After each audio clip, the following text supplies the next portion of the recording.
Ward number 14માં વિવિધ વિકાસના કામોનું ખાતમુહૂર્ત કરવામાં આવ્યું. સાથે જ રામનાથ સ્મશાન પર ચાલી રહેલા નવીનીકરણના કામનું પણ નિરીક્ષણ ગુજરાત વિધાનસભાના મુખ્ય દંડક બાલકૃષ્ણ શુક્લાજી દ્વારા કરવામાં આવ્યું છે.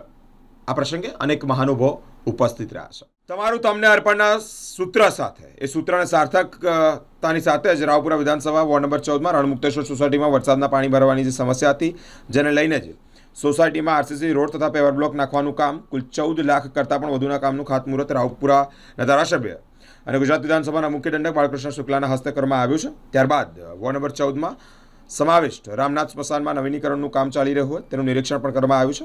આ કામ 8 કરોડથી વધુના ખર્ચે નવીનીકરણ કરવામાં આવનાર હોય જેનું નિરીક્ષણ કરવામાં આવ્યું છે. આ પ્રસંગે વિસ્તારના નગરસેવક અને કાર્યકર્તાઓ તેમજ સ્થાનિકો ઉપસ્થિત રહ્યા છે.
એટલે તમે એક કામ કરો, આ બાજુ એકદમ નાનું વિકેટ ગેટ રાખો, જે માણસ ચાલતો હોય. પ્રથમ તો જે વર્ષોથી વાડી વિસ્તારના લોકોનો પ્રશ્ન હતો કે રામનાથ સ્મશાન બધી જગ્યાએ વડોદરા શહેરની અંદર જે રીતના સ્મશાનો બને તે રીતના અહીં બનવું જોઈએ.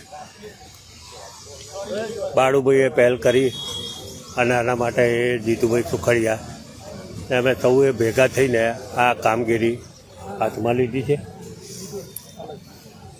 પ્રથમ 2 પાર્ટની અંદર કામગીરી થશે, એટલે સ્મશાનની અંદર કોઈ પણ મૃતદેહ આવે તો એમને અગવડ ના પડે એના માટેની પણ જોગવાઈ કરી છે.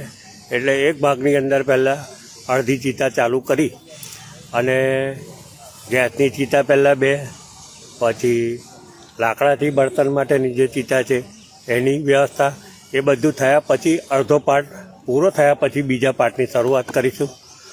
અહીં આગળ બધી જ સુવિધાઓ જ્યાં આગળ દરેક સ્મશાનોની અંદર જે અમે દક્ષિણ ગુજરાતની અંદર જઈને આખી ડિઝાઇનો લાવીને એનું આખું આયોજન કર્યું છે.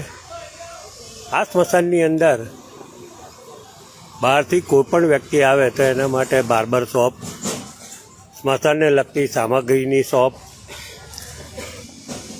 ગાર્ડન, પૂરેપૂરી વ્યવસ્થા, પછી તળાવની આખી સુવિધા બાજુની અંદર, એટલે ત્યાં આગળ સ્નાન કરવું હોય તો કરી શકે, અહીં સ્નાન કરવું હોય તો કરી શકે એની પણ વ્યવસ્થા, અને પૂરેપૂરી બેઠક વ્યવસ્થા સાથે એક નવીનીકરણ સાથેનું સ્મશાન બનવા જઈ રહ્યું છે.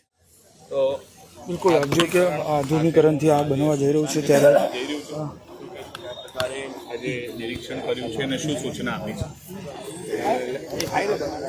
વાડી વિસ્તારમાં 2 પૌરાણિક જગ્યાઓ છે, એક રામનાથ મહાદેવ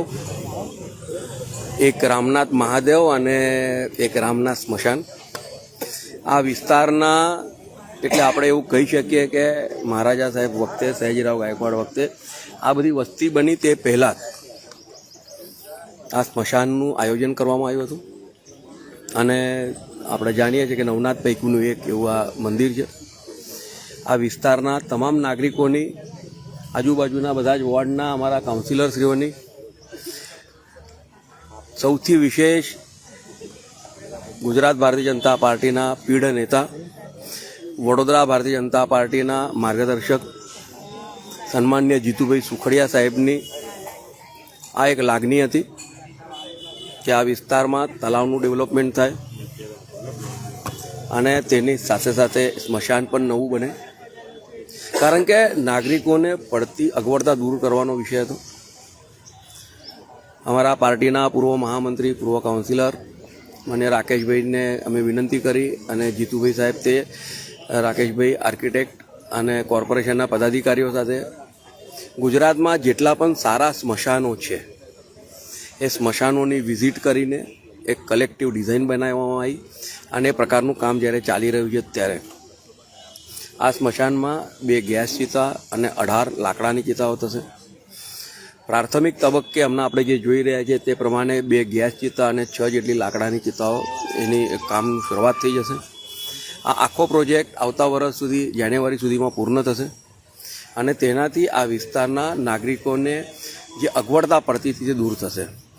તેની સાથે સાથે આ જે બાજુનો તે તળાવ છે એ તળાવમાં એનું ઊંડાણ કરવામાં આવ્યું છે, તેને રિટેનિંગ વોલ કરવામાં આવી છે અને કેટલાક વિસ્તારોનું પાણી જેવી રીતે રણમુક્તેશ્વર સોસાયટીનો જે વિસ્તાર છે તેનો અને આડી વિસ્તારમાંથી કેટલાક રેન વોટરના જે પાઇપો છે તે પણ ત્યાં સુધી લાવેલા છે અને એ આગળની ડ્રેનેજમાં એટલે વોટર રિસોર્સમાં છોડવામાં આવશે. ત્યારે આ વિસ્તારમાં જે પાણી ભરાય છે તેની પણ સમસ્યા દૂર કરવામાં આવશે અને તેની સાથે સાથે સ્મશાનમાં જે લોકો આવે છે તેમના માટે એટલે કે જે ડાઘુઓ માટેની વ્યવસ્થા થાય, પરિપૂર્ણ વ્યવસ્થા થાય તે પ્રકારનું આયોજન કરવામાં આવ્યું છે અને તે બદલ હું આ વિસ્તારના એટલે કે વોર્ડ નંબર 14, 15, 16, 17 આ તમામ વોર્ડના અમારા તમામ કાઉન્સિલર મિત્રોનો પણ આભાર માનું છું, કારણ કે તેઓ રોજ આવતા હોય છે અને તેની સાથે સાથે આ વિસ્તારના અમારા તમામ સ્થાનિક નેતાઓનો પણ આભાર માનું છું. સાથે કોર્પોરેશનનો ખૂબ આભાર માનું છું કે આટલું મોટું કામ 10 કરોડથી પણ વધારે લાગતવાળું આ કામ જ્યારે હાથમાં ધર્યું ત્યારે કોર્પોરેશનનો પણ ખૂબ આભાર માનું છું.